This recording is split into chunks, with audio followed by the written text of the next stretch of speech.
Right now on Daily Planet, that sinking feeling will show you why this Boeing 737 slipped beneath the waves off BC over the weekend and why that's a good thing. Plus, all screwed up and proud of it. We'll introduce you to a guy who invents new kinds of screws to keep this world a little bit more secure. And touchdown. NASA's Stardust capsule is finally back home here on planet Earth after heading to a comet and catching its dust. We'll find out how the mission went.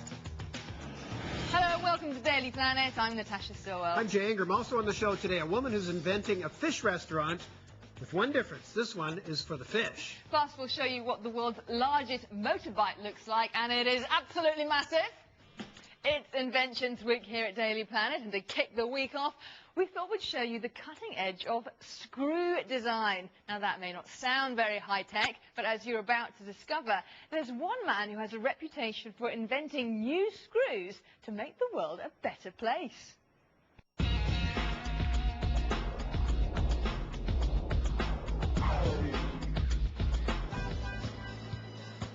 Meet Kenneth LeVay, or as his friends call him, the Screw King. The screw is the best invention in the world because within 10 feet of anybody, you have tens or hundreds of screws. From our homes to our cars to desks, the humble screw does hold a lot of our world together. Illinois Tool Works, ITW, is one of the world's largest manufacturers of screws. They pump out more than 6 billion every year. If we assume an average length of 1 inch, we laid them end to end, they would go around the equator of the Earth 4 times. Remarkably, screw design has changed little since Archimedes invented it more than 2,000 years ago. As an engineer with ITW, Ken knew there had to be a better way. But the limitations to a fastener have historically been is you have to have this helix or this ramp that wraps around the screw. Ken thought by changing the thread pattern on a screw, it could better hold and drill into different materials. With 18 patents and another 20 pending, he really is an outside-the-box thinker. I think I've always been an inventor since I've been a little kid playing with Lego. Ken first wanted to tackle the difficulty of drilling a screw into concrete. If you take a chisel and you could possibly take that and put it onto a screw. This onto here was the thought. They thought Ken was out of his mind, that you couldn't really do things like that. Everybody feels like it might be a dumb idea until you prove it, so it takes a lot of effort to prove your idea to people, and you have to have a lot of self-confidence in what your idea is. Because if you don't believe in yourself, then nobody else will also. By taking the 50-year-old screw geometry and matching it with the latest computer technology, Ken was able to see his ideas in 3D. He calls it works. That's screw spelled backwards.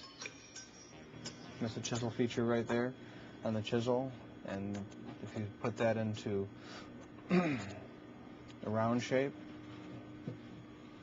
there's your chisel feature right here. We create it with this math. Your chisel feature is right here. Putting math to metal required electric discharge machining, EDM. It submerges a metal block into oil and zaps a pattern onto the surface with a 20,000-degree electric arc. The smoke you're seeing is actually vaporized metal. We then have all of the geometry necessary in this steel tool to make a screw. The way we make a screw is by taking a round rod with no shape and you place it at the start in between these two pieces of steel. With a lot of pressure in, you push them across, and the screw rolls over the surface, creating a screw. And it worked. In fact, tests have shown that this new screw, dubbed the Tapcon, A pleasure to drive in. is 40% easier to drill than traditional screws. That, compared to... What would you rather do all day long? Once he'd mastered concrete, Ken then set his eyes on another troublesome material for screws, plastic. When you tighten up a screw into plastic, you put literally hundreds of pounds of pressure on these little teeny threads. The plastic, over time, wants to move. As a result, many auto parts, like this car manifold, require brass fittings to hold the screw in place and protect it from heat and vibration. Ken went back and tweaked the threads. But we took a regular thread, and if we put a very highly engineered little divot in it, the plastic then moves into these features, creating this screw to be physically locked into the plastic. He called his invention the boss screw. In order to prove to industry that the design works, he travels the world with a laptop and a briefcase. Inside the briefcase is a custom-built machine, the CRT. The CRT machine stands for cyclical retention test, and the purpose of it is to vibrate regular screws and the boss screw in plastic in front of the customer to show them the difference.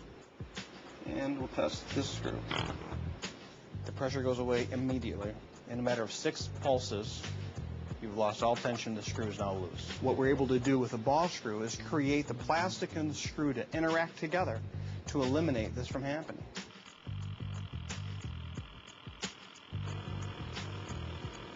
This test is 500 cycles of vibration.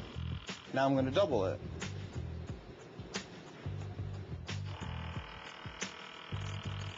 Still skeptical? Well, the big automakers aren't. General Motors, for instance, has already ordered millions. For General Motors to release all of their interior screws in the boss screw product is a total belief. But Ken wasn't done yet. Metal fasteners have their own set of problems. Normally in a machine screw, you need to have clearance in the thread. That clearance allows you to drive the screw in. That clearance is also damaging because if you have that, it can rattle and loosen. By putting a small deformation in the thread, a whole new screw is born. As I engage the sine wave into the thread of the Sinulock portion of it, I get rid of that rattle. We lock the thread into the nut without tension under the head.